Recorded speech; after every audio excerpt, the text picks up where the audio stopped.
গতকাল ছিল আমাদের পাড়ার রিসেপশনে নেমন্তন্ন, সেখানে চলে গেছি। আর এখানে কাকিমা আমাকে নতুন বৌদির সাথে আলাপ করিয়ে দিল।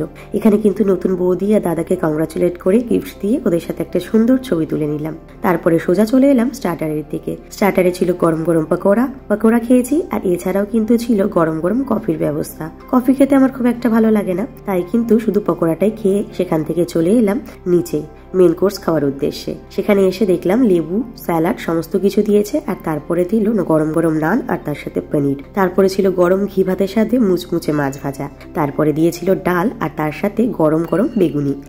আর ডাল দিয়ে ভাত খেতে না খেতেই সঙ্গে সঙ্গে চলে এলো ফুলকপি আলুর একটা দুর্দান্ত তরকারি। এই তরকারিটাও কিন্তু বেশ সুন্দর হয়েছিল। এরপরে পাতে পড়লো গরম গরম মাটন কষা। মাটনটা কিন্তু ভীষণ সুন্দর হয়েছিল।